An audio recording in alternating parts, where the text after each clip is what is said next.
Jordan Ellis here for BloodyElbow.com. Today I'd like to be joined by Artem Lobov. How's it going, mate? All good, Jordan. Great to see you again, my man. It's been a while. It has been a while, and it's we're talking obviously about your upcoming comeback fight on October 3rd in the PFL. But first things first, you did retire. It was usually if these retirements don't stick, it you come back quite quickly. But you've had about 4 years in retirement now. How did it treat you? How did you find being on the sidelines? Yeah, there's obviously some good and some bad. It's a lot less stressful. Kind of just working a normal job and not having this big moments. For fighting. But at the same time, you do miss a little bit of the buzz. Hanging out with the boys. There's the build up, the training. The camaraderie, that's kind of the fun part.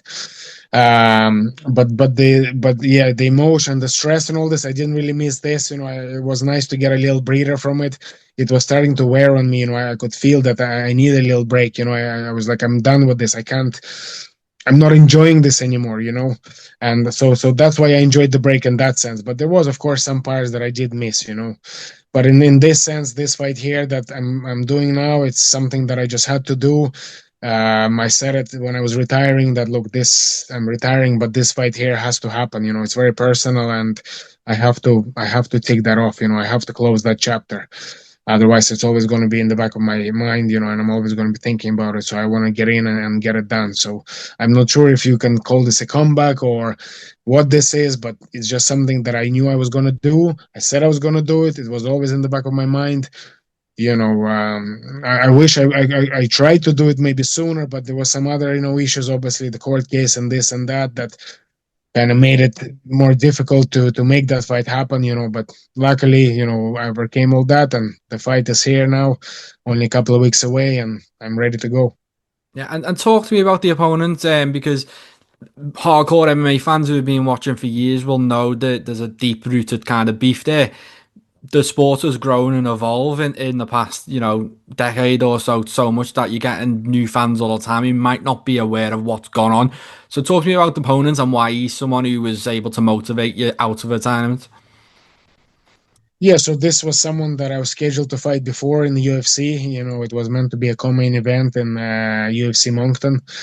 But obviously that whole incident happened with Khabib after the Khabib fight with Conor, and Zubaira jumped in the cage and attacked, Conor, and then the fight was pulled and he was sidelined for a year, so I couldn't really see how that fight was going to happen. He was sidelined, but still signed to the UFC.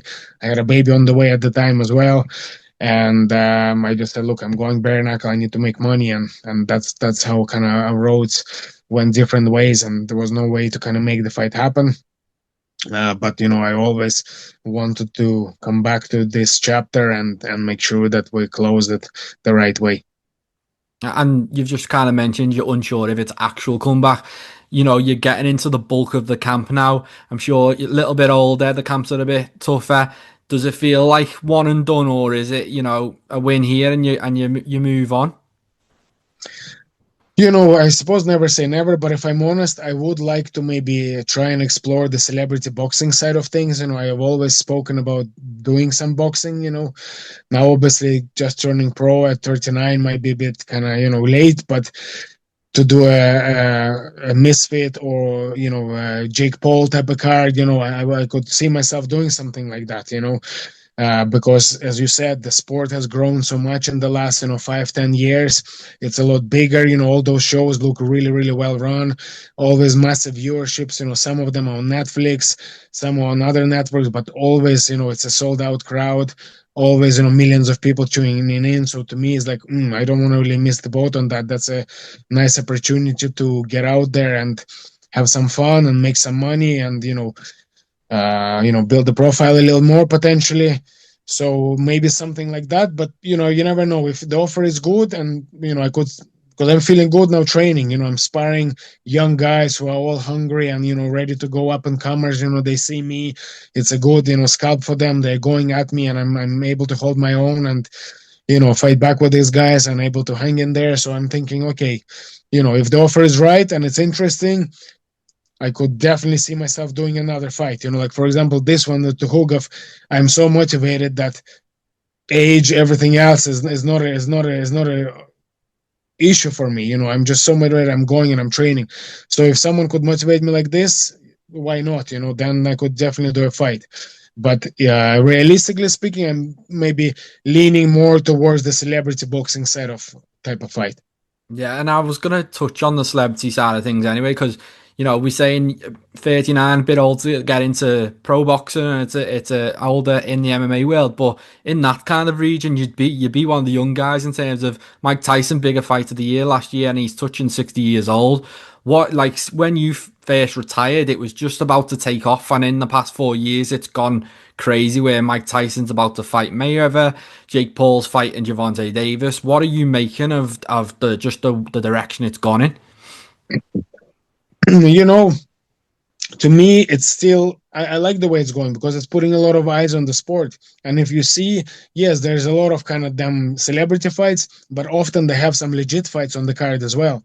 And that is giving an opportunity for the legit guys to be seen by the world, because usually any boxing card that you have, like even the biggest ones, the main event is being watched by everyone. Maybe co-main is being watched a little bit, but all the other, nobody knows who the guys are. No one is watching it. No one cares about it. So Jake Paul and this Misfits, they're changing this. They're able to put eyes on the guys. It's obviously it's up to you to shine. They can put the light on you, but you have to shine. But to me, I don't see anything negative from it. They're making the sport bigger. The more eyes on the sport, the better it gets. Because all this, boxing has always been very corrupt. And one of the reasons for that is because there's not enough eyes on it a lot of the times. They just do their own dirty dealings behind the scenes. No one really sees it. It's not mainstream, and they're able to get away with murder over there.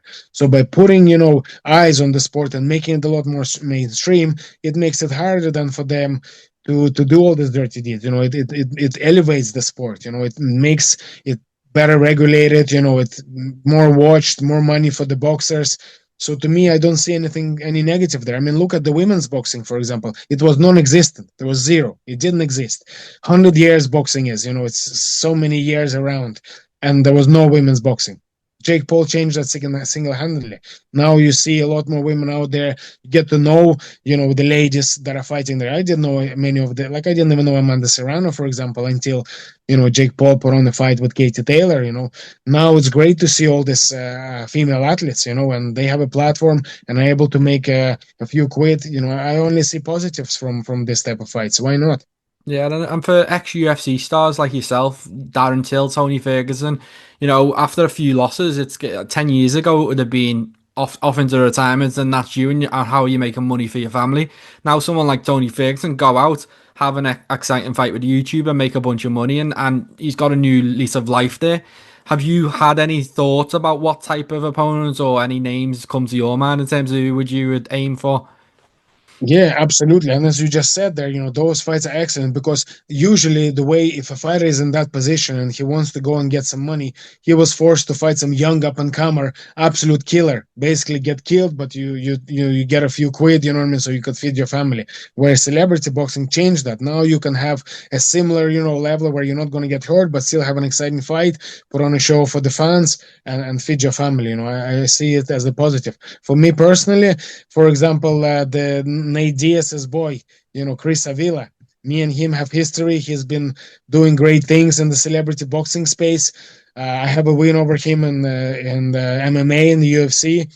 Me and him could make a great matchup, because obviously in the first fight I kind of killed him with leg kicks, and that really affected him. As you know, the Diaz brothers don't really check the leg kicks, and he paid the price for it.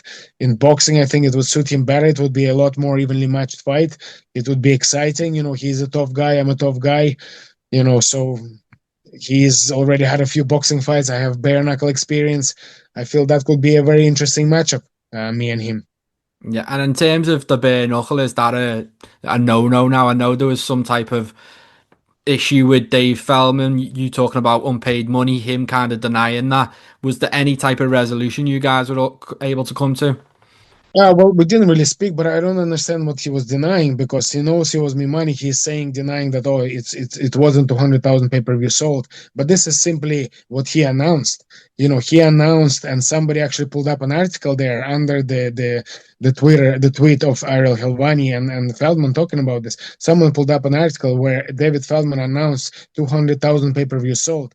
Like, he's never provided me with the real numbers, so I can only go off by what he reported to the media, worldwide. So that's where I got this number. Now, fair enough, if he's saying it was around 100,000 pay-per-views sold, okay, no problem. In that case, he owed me about $75,000. Obviously, my payment was increasing the more pay-per-view sold, the more money I was getting. From 0 to 25,000 I was getting nothing. From 25,000 to 100,000 I was getting $1 per pay-per-view, and from 100,000 up to 200,000 I was getting $2 per pay-per-view. So that's where I got the 300,000 number from. Now, if he's saying that it only did 100,000, that's no problem. That means 75,000 that he owes me. And I didn't understand as well that he said something about, oh, I waited 6 years. No, I didn't wait 6 years. I've got text messages with him. I've got, phone call with my legal representative with him. And he said to me, said, Artem, of course, we want to pay you and look after you. You've done great things for us. We won't forget that. You really put us on the map. And there was just a bit of a misunderstanding or whatever. We've invested all the money into the promotion now. We're really pushing it. We're trying to make it. And once, everything is good and we're able to pull money out, we're gonna look after you. So essentially, I'm an early investor in BKFC because this is money from BKFC 6 that they owe me. So that means that they're using my money that I was supposed to get paid. They're using it to develop the promotion, grow the promotion, reinvest in the promotion. I'm all for it. I love bare knuckle. It's a great sport. I'm a big fan of it. I mean, I'm a veteran of the sport. I'm a Hall of Famer of the sport already. My first fight with Jason Knight is in the modern Hall of Fame of bare knuckle boxing as the greatest fight of modern era. So I'm all for it, but come on, we have a contract. I've done good work for you, and that's just common decency. You know what I mean? You pay what the contract states, and that's it. And then there's no issue. And it's not that much money as well.